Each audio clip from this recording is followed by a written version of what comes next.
السلام علیکم، welcome to ڈن سٹوریز چینل۔ کہانی شروع کرنے سے پہلے ہمارے چینل کو سبسکرائب کریں اور بیل بٹن دبا کر تمام ویڈیو نوٹیفیکیشنز آن کر لیں۔ پیش خدمت ہے اینک والا جن۔ چھلیڈی بدروح تھی۔ چیخ کی آواز اتنی خوفناک تھی کہ قبر میں لیٹی ہوئی چھلیڈی بھی تھر تھر کانپنے لگی۔ چھلیڈی نے اندازہ لگا لیا تھا کہ آواز کسی عورت کی تھی اور وہ ضرور کوئی بھٹکتی ہوئی بدروح ہی ہو سکتی تھی۔ چیخ کی آواز کے بعد اوپر قبرستان کی فضا میں رونگٹے کھڑے کر دینے والا سناٹا چھا گیا۔ اس کے بعد اچانک بدروح زور زور سے چیخنے لگی۔ چیختے چیختے وہ روتے ہوئے بلند آواز میں فریاد بھی کر رہی تھی، مجھے نہ جلاؤ، مجھے آگ نہ لگاؤ، بچاؤ، مجھے آگ لگ گئی ہے، مجھے آگ لگ گئی ہے۔ چھلیڈی سے نہ رہا گیا، وہ جلدی سے اٹھی، قبر کے سوراخ سے سر باہر نکال کر دیکھا۔ قبرستان میں رات کا اندھیرا چھا چکا تھا۔ چھلیڈی نے ایسا خوفناک منظر دیکھا کہ اس کا دل بھی جو پتھر کی طرح سخت تھا ڈر کے مارے زور زور سے دھڑکنے لگا۔ اس کی آنکھوں کے سامنے قبروں کے اوپر ایک عورت آگ کے شعلوں میں لپٹی جل رہی تھی۔ پہلے تو چھلیڈی نے یہ سمجھا کہ یہ بیچاری کوئی مظلوم عورت ہے جس کو اس کے دشمن رشتہ دار آگ لگا کر بھاگ گئے ہیں، لیکن جب شعلوں میں لپٹی ہوئی عورت قبروں سے 20 فٹ اوپر اچھل کر چلی گئی اور درختوں کے اوپر اوپر اڑنے لگی تو چھلیڈی کو اپنا خیال بدلنا پڑا۔ یہ کوئی زندہ عورت نہیں تھی، کوئی بدروح تھی۔ جلتی ہوئی عورت درختوں سے اتر کر چیختی چلاتی چھلیڈی کی قبر کے پاس آ گئی۔ چھلیڈی کو شعلوں میں ایک عورت کی پوری شکل دکھائی دی جس کا منہ کھلا ہوا تھا اور وہ چلا رہی تھی، مجھے آگ نہ لگاؤ، مجھے آگ نہ لگاؤ۔ اس کے بعد اچانک شعلے غائب ہو گئے۔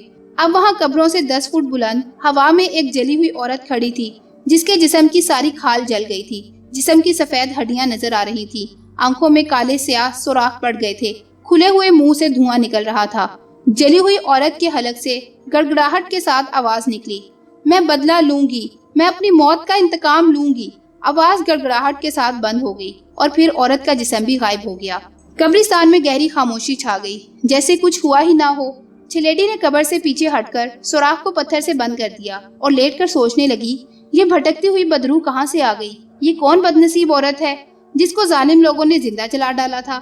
چھلیڈی مردے خانے نے اس جلی ہوئی عورت کی بدروح کے خیال کو دل سے نکال دیا اور سوچنے لگی، بلبتوڑی اور ہامون جادوگر نے اسے نستور کے سلیمانی لاکٹ کو قبضے میں کرنے کا جو کام سونپا ہے اسے کس طرح سے کیا جائے۔ چھلیڈی نے کالی بلی بن کر یہ پتہ کر لیا تھا کہ نستور جن ماڈل ٹاؤن کی ایک کوٹھی میں عمران معطر ڈیڈی اور امی کے پاس رہتا ہے، اور اسے یہ پتہ چلانا تھا کہ نستور جن نے اپنا سلیمانی لاکٹ جس میں اس کی طاقت کا سارا راز ہے کس جگہ چھپایا ہوا ہے۔ سوچتے سوچتے آخر ایک ترکیب چھلیڈی مردے خانے کے دماغ میں آ گئی۔ اس کو یقین تھا کہ اس کی ترکیب ضرور کامیاب ہوگی۔ جادوگر ہامون نے چھلیڈی کو خبردار کر دیا تھا کہ نستور جن نیکی کا جن ہے، اس کے پاس بہت زیادہ طاقت ہے۔ چھلیڈی اس کی طاقت کا مقابلہ نہیں کر سکتی تھی، وہ سلیمانی لاکٹ کو ہاتھ بھی نہیں لگا سکتی تھی۔ اگر اس نے لاکٹ کو چھوا تو وہ وہیں جل کر راکھ ہو جائے گی۔ چھلیڈی کو معلوم تھا یہ کام خطرناک بھی ہے اور نازک بھی بہت ہے، مگر چھلیڈی کو بلبتوڑی نے لالچ دیا تھا، اگر وہ لاکٹ کا سوراخ لگا کر اسے نستور کے ہاتھوں کسی دوسری جگہ مکان کی کسی الماری وغیرہ میں چھپانے میں کامیاب ہو گئی تو اسے 4 مردے کھانے کو دے گی۔ چھلیڈی نے کئی سال سے کوئی مردہ نہیں کھایا تھا۔ جس قبرستان میں وہ رہتی تھی وہاں کوئی مردہ آتا ہی نہیں تھا۔ شہر کے دوسرے قبرستانوں میں مسلمان مردے دفن کیے جاتے تھے اور چھلیڈی مسلمان مردے کو ہاتھ لگانے کی جرت نہیں کر سکتی تھی۔ وہ صرف گناہگار اور بت پوجنے والے لوگوں کے مردے ہی کھا سکتی تھی۔ چھلیڈی نے قبر میں لیٹے لیٹے رات گزار دی۔ دوسرے دن وہ قبر سے باہر نکل آئی۔ قبرستان میں دن کی روشنی پھیلی ہوئی تھی۔ قبر سے باہر نکلتے ہی چھلیڈی مردے خانے نے اپنے منصوبے پر عمل کرتے ہوئے آسمان کی طرف منہ کر کے پھنکار ماری اور دوسرے ہی لمحے وہ چھوٹے قد کی چھلیڈی سے 12-13 سال کی ایک پیاری سی معصوم لڑکی بن گئی۔ اس نے شلوار قمیض پہنی ہوئی تھی، گرم چادر اوڑھی ہوئی تھی، شکل و صورت اور لباس سے وہ شہر کی لڑکی لگتی تھی۔ چھلیڈی چاہتی تھی کہ وہ شہر کی لڑکی کا روپ اختیار کرے۔ اس کے پاؤں میں زنانہ شوز تھے جو عام طور پر شہر کی لڑکیاں پہنتی ہیں۔ چھلیڈی قبرستان سے تیز تیز قدموں سے نکل کر سڑک کے بس سٹاپ پر آ گئی۔ جب ماڈل ٹاؤن جانے والی بس آئی تو وہ اس میں سوار ہو گئی۔ چھلیڈی کی مٹھی میں پہلے سے ہی 1 روپے کا نوٹ آ چکا تھا۔ اس نے کنڈکٹر سے ماڈل ٹاؤن کا ٹکٹ لے لیا۔ جب بس ماڈل ٹاؤن کے ایک خاص بس سٹاپ پر رکی تو چھلیڈی بس سے اتری اور نستور جن جس کوٹھی میں رہتا تھا اس طرف چلنے لگی۔ دن کافی نکل آیا تھا، بچے اسکول جا رہے تھے۔ عمران کی کوٹھی میں عمران اور معطر اسکول جانے کی تیاریاں کر رہے تھے۔ ڈیڈی لان میں بیٹھے اخبار پڑھ رہے تھے۔ عمران کی امی بچوں کو اسکول جانے کی تیاری کروا رہی تھی۔ چارلی ماموں کچن میں اپنے لیے رحمو بابا سے ناشتے کے واسطے خاص پراٹھا پکوا رہے تھے۔ نستور جن ابھی تک اپنے کمرے میں ہی تھا اور بستر پر لیٹا اپنے دوست سانپ جن یا ماگ کے بارے میں سوچ رہا تھا۔ آخر وہ شہر میں آ کر کہاں گم ہو گیا؟ خدا اس کی حفاظت کرے، کہیں وہ کسی جادوگر سپیرے کے ہاتھ نہ آ گیا ہو۔ چھلیڈی اس وقت نستور جن والی کوٹھی کے گیٹ کے قریب پہنچ چکی تھی۔ چھلیڈی نے اتنا انتظام کر لیا ہوا تھا کہ اس کے جسم سے بدروح کی بدبو نہ آئے، کیونکہ اس کی خاص بو سے نستور جن اسے پہچان سکتا تھا۔ کوٹھی کے گیٹ کے پاس آتے ہی چھلیڈی نے بڑے دردناک انداز میں رونا شروع کر دیا۔ روتے روتے وہ گیٹ کے باہر بیٹھ گئی اور اپنے امی ابو کو پکارنے لگی، ہائے میری امی جی، ہائے ابو جی۔ ڈیڈی نے ایک 12-13 سال کی بچی کو گیٹ پر بیٹھے درد بھری آواز کے ساتھ روتے دیکھا تو جلدی سے اخبار ایک طرف رکھ کر اٹھے اور چھلیڈی کے پاس آ کر پوچھا، بیٹی تو کیوں رو رہی ہے؟ کیا بات ہے؟ چھلیڈی بڑی مکاری سے روتی رہی، ہائے میری امی جی، ہائے میرے ابو جی، تم کہاں ہو؟ ڈیڈی نے چھلیڈی کے سر پر پیار سے ہاتھ پھیر کر پوچھا، بیٹی تم کون ہو؟ تمہاری امی ابو کہاں ہیں؟ کیا تم گم ہو گئی ہو؟ چھلیڈی عیاری سے روتی چلی گئی۔ ڈیڈی اسے پیار سے چپ کرواتے ہوئے اٹھا کر اپنے ساتھ اندر لے آئے۔ اتنے میں عمران کی امی بھی آ گئی۔ کون ہے یہ لڑکی؟ پتہ نہیں، بیچاری گم ہو گئی ہے شاید۔ عمران کی امی نے چھلیڈی کو پیار کر کے پوچھا، بیٹی تم کہاں سے آئی ہو؟ تمہارے گھر والے کہاں ہیں؟ چھلیڈی نے چادر سے آنسو پوچھتے ہوئے کہا، مجھے کراچی سے میرے انکل لائے تھے، اسٹیشن پر وہ خدا جانے کہاں چلے گئے، میں کیا کروں، کہاں جاؤں؟ ہائے میری امی جی۔ ڈیڈی نے پوچھا، تمہارے امی ابو کراچی میں ہیں کہاں؟ چھلیڈی نے کہا، میرے امی ابو اللہ کے پاس چلے گئے ہیں، میں انکل کے ساتھ کراچی میں رہتی تھی، ہائے میں کیا کروں، کہاں جاؤں؟ ڈیڈی نے رحمو کو آواز دے کر کہا، بچی کے لیے دودھ لائے۔ امی نے اسے حوصلہ دیتے ہوئے کہا، بیٹی فکر نہ کرو، ہم تمہارے انکل کو تلاش کر لیں گے، جب تک تمہارے انکل نہیں مل جاتے تم ہمارے پاس ہی رہنا۔ تمہارا نام کیا ہے؟ چھلیڈی نے کہا، میرا نام شمو ہے، پلیز مجھے انکل کے پاس لے جائیں۔ ڈیڈی نے کہا، گھبراؤ نہیں بیٹی، ہم تمہارے انکل کو ڈھونڈ لیں گے، اخبار میں اشتہار دے دیں گے۔ عمران اور معطر اسکول جانے کے لیے تیار ہو کر باہر آئے تو ایک لڑکی کو امی اور ڈیڈی کے پاس بیٹھے دیکھ کر پوچھا، یہ کون ہے امی جان؟ ڈیڈی نے بتایا، بیٹا یہ کراچی سے لاہور آئی تھی اپنے انکل کے ساتھ، انکل سے بچھڑ گئی ہے۔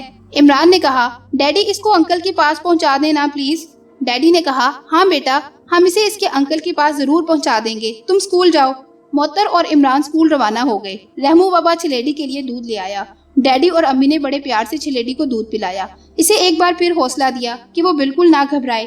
ڈیڈی کہنے لگے، میں آج ہی ریڈیو پر گمشدگی کا اعلان کرواتا ہوں۔ امی نے کہا، اخبار میں بھی خبر شائع کرا دیں؟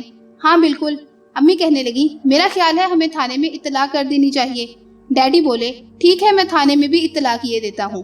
امی نے چھلیڈی کو پیار سے اٹھاتے ہوئے کہا، آؤ شمو بیٹی، ہاتھ منہ دھو لو، کوئی فکر نہ کرو، اس گھر کو اپنا گھر ہی سمجھو، جب تک تمہارے انکل نہیں مل جاتے ہم تمہیں اپنے پاس رکھیں گے۔ ڈیڈی باہر جاتے ہوئے امی کے پاس آئے اور کہا، شمو بیٹی تمہیں کراچی والے اپنے گھر کا ایڈریس معلوم ہے؟ چھلیڈی نے کہا، مجھے کچھ معلوم نہیں۔ تم کراچی میں کون سے اسکول میں پڑھتی تھی؟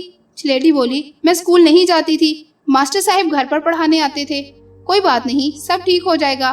یہ کہہ کر ڈیڈی اخبار کے دفتر اور ریڈیو پر گمشدگی کا اعلان کروانے کے لیے چلے گئے۔